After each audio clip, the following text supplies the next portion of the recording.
Happy ഗാർഡനിന്റെ പുതിയ എപ്പിസോഡിലേക്ക് എല്ലാവർക്കും സ്വാഗതം. നിങ്ങൾ ഈ ചാനൽ ആദ്യമായാണ് വരുന്നതെങ്കിൽ ചാനൽ സബ്സ്ക്രൈബ് ചെയ്ത് സൈഡിൽ കാണുന്ന ബെൽ ബട്ടൺ അമർത്തിയെന്ന് ഉറപ്പുവരുത്തുക. എങ്കിൽ മാത്രമേ ഈ ചാനലിൽ വരുന്ന പുത്തൻ വീഡിയോകൾ നിങ്ങൾക്ക് നോട്ടിഫിക്കേഷനായി നിമിഷനേരം കൊണ്ട് അറിയാൻ സാധിക്കൂ.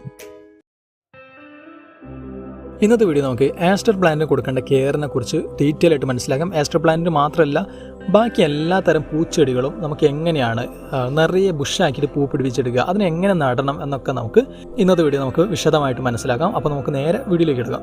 ആസ്റ്റർ പ്ലാന്റിന്റെ പ്രത്യേകത എന്ന് വെച്ചിട്ടുണ്ടെങ്കിൽ ഒരു ഡ്രോ ടോളറൻ്റ് ആയിട്ടുള്ള പ്ലാന്റ് ആണ്. നമ്മൾ ഏതൊരു ചെടി നമ്മൾ നടുമ്പോഴും എപ്പോഴും ശ്രദ്ധിക്കേണ്ട കാര്യം, നമ്മൾ ഓവറായിട്ട് അടിവളം ചേർത്ത് കൊടുക്കാൻ പാടില്ല. അടിവളം ചേർത്ത് കൊടുത്തു കഴിഞ്ഞാൽ ചെടി നന്നായിട്ട് പൂവിടുള്ളൂ എന്നൊക്കെ പലരും പറയാറുണ്ട്. നമുക്ക് ചില പ്ലാന്റുകൾക്ക് അങ്ങനെ ചെയ്തു കൊടുക്കാമെങ്കിലും ആനുവൽ പ്ലാന്റുകൾക്ക് ഒരുപാട് അടിവളം ചെയ്ത് കൊടുത്തു കഴിഞ്ഞാൽ ചെടിയുടെ വേരുകൾക്ക് പെട്ടെന്ന് തന്നെ അഴുകൽ പ്രശ്നം വന്നിട്ട് വേരുകൾ പെട്ടെന്ന് അഴുകി പോകുന്ന പ്രശ്നം കാണാറുണ്ട്. അപ്പോൾ നമ്മൾ ആനുവൽ പ്ലാന്റുകൾ, ഒരു വർഷ കാലാവധിയുള്ള ആയുർദൈർഘ്യമുള്ള പ്ലാന്റുകൾ നമ്മൾ നടുമ്പോൾ ഓവറായിട്ട് നമ്മൾ അടിവളം ചേർത്ത് ചെടി നശിപ്പിക്കാതിരിക്കാൻ ശ്രദ്ധിക്കുക. അപ്പോൾ നമ്മൾ നഴ്സറിയിൽ നിന്ന് കൊണ്ടുവന്ന രണ്ട് ആസ്റ്റർ പ്ലാന്റുകളാണിത്. ആസ്റ്റർ പ്ലാന്റുകൾ ഒരു ആനുവൽ പ്ലാന്റ് ആണ്.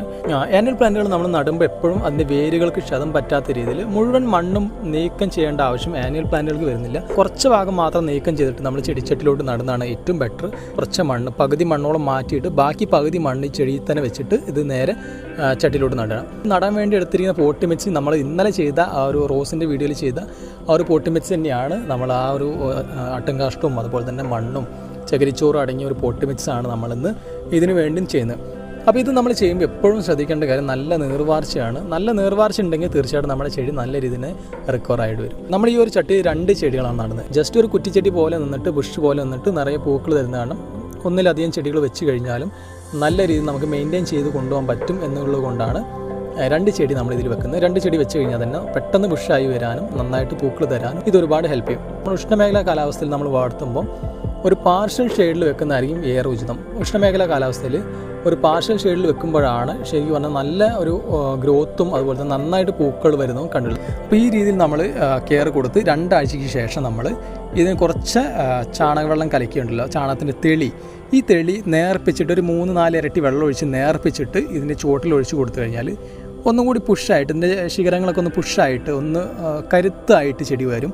എന്നിട്ട് ഒരാഴ്ചയ്ക്ക് ശേഷം നമുക്ക് NP 19-19 1 ടീസ്പൂണിന് 1 ലിറ്റർ വെള്ളത്തിൽ കലക്കിയ ശേഷം ഇതിൻ്റെ ചുവട്ടിൽ ഒഴിച്ച് കൊടുത്തു കഴിഞ്ഞാൽ തന്നെ നിറയെ പൂക്കൾ നമുക്ക് ഉണ്ടാക്കിയെടുക്കാൻ പറ്റും.